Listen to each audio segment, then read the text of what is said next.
देशातल्या सर्व धर्मियांमध्ये भीतीचं वातावरण, सामान्य मुस्लिम आमच्या सोबत, भाजपचं हिंदुत्व घरं जाळणारं, ठाकरे गटाचे नेते संजय राऊतांची टीका.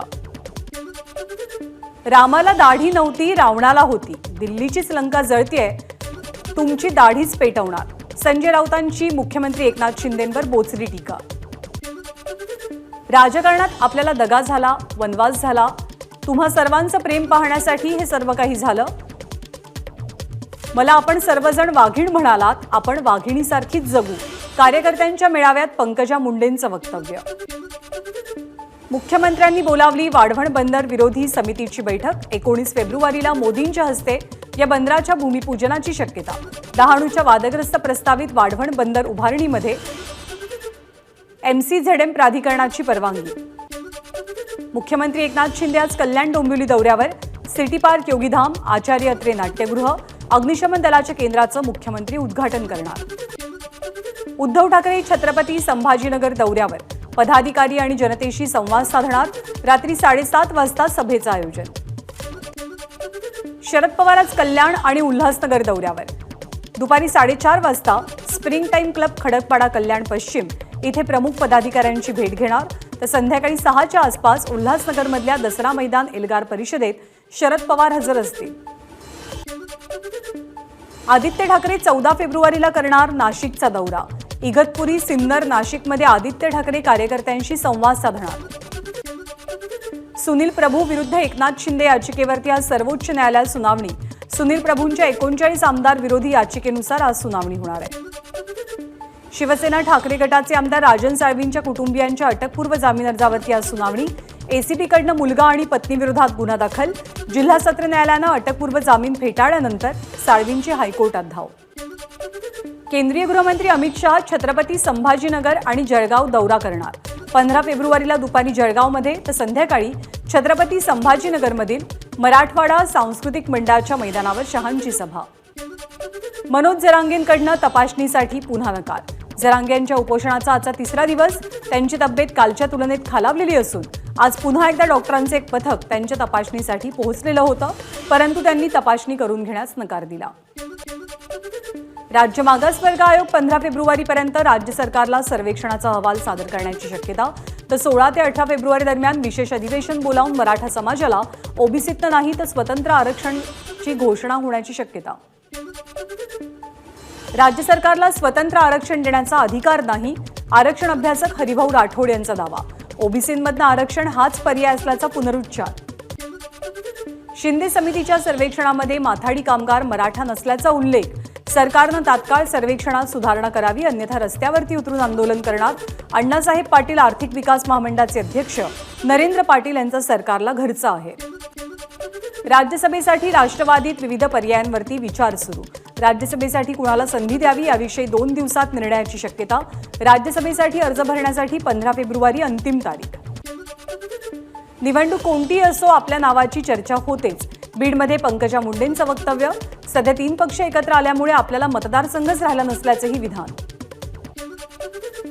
मुख्यमंत्री एकनाथ शिंदेंनी रामटेक गड मंदिरावरती जाऊन प्रभू रामाचं दर्शन घेतलं. लवकरच अयोध्येला जाणार, मुख्यमंत्र्यांची माहिती. राजकीय मतभेद बाजूला सारत मुसद्दिक इनामदारांची राष्ट्रवादीच्या अजित पवार गटामध्ये घर वापसी. शरद पवारांची साथ सोडून सुनील तटकरेंसोबत पुन्हा काम करण्याचा निर्णय. सांगली लोकसभेच्या आखाड्यात रासपची एंट्री. स्वबळाचा नारा देत रासपकडनं कालिदास गाढवेंना उमेदवारी जाहीर. महादेव जानकरांच्या नेतृत्वात कालिदास गाढवेंकडनं प्रचाराचा शुभारंभ. गेल्या निवडणुकीत तत्कालीन प्रदेशाध्यक्ष रावसाहेब दानवे यांनी ठरवून पराभव केला. ठाकरे गटाचे नेते चंद्रकांत खैरे यांचा दानवेंवरती आरोप. रेल्वे व्यवस्थापक आणि रेल्वे कामगार संघटनांमध्ये बैठक. मोटरमनच्या सिग्नल संबंधित चुकांविषयी कारवाईबाबत या बैठकीत चर्चा. कठोर कारवाई न करण्याचं रेल्वे प्रशासनाकडनं आश्वासन. पश्चिम रेल्वेवरती 3 दिवस मेगा ब्लॉक. सफाळे स्थानकादरम्यान रोडओव्हर ब्रिजच्या गर्डरच्या कामासाठी बुधवारपर्यंत दररोज मध्यरात्री 1 तास 15 मिनिटांचा मेगा ब्लॉक. मुंबई मेट्रोची धाव आता थेट अलिबागपर्यंत जाण्याची शक्यता. MSRDCकडनं विरार अलिबाग बहुउद्देशीय मार्गिकेवरील नायगाव रेल्वे स्थानक ते अलिबाग अशा 136 किलोमीटरच्या मेट्रो मार्गिकेसाठीच्या व्यवहार्यतेचा अभ्यास सुरू. मनोरुग्ण आणि कर्करोग रुग्ण शोधण्यासाठी मुंबई महापालिका पुढील वर्षापासून घरोघरी जाऊन सर्वेक्षण करणार. कर्करोग प्रतिबंधासाठी विशेष मॉडेल राबवलं जाणार. केंद्रीय सशस्त्र पोलीस दलाच्या कॉन्स्टेबल पदासाठीची परीक्षा आता मराठीतनंही देता येणार. भरतीत वाढत असलेल्या ग्रामीण भागातील विद्यार्थ्यांचा सहभाग पाहता 13 प्रादेशिक भाषांमध्ये परीक्षा घेण्याचा निर्णय. राज्यातील रखडलेल्या 7,000 गृहप्रकल्पांपैकी 3,000 प्रकल्प पूर्ण. महारेरानं विकासकांविरोधात कारवाईला सुरुवात केल्याचा परिणाम. मराठवाड्यामध्ये 70% शस्त्र परवाने हे उद्योजक आणि राजकीय नेत्यांकडे. मराठवाड्यामध्ये एकूण शस्त्र परवान्यांची संख्या 6,500.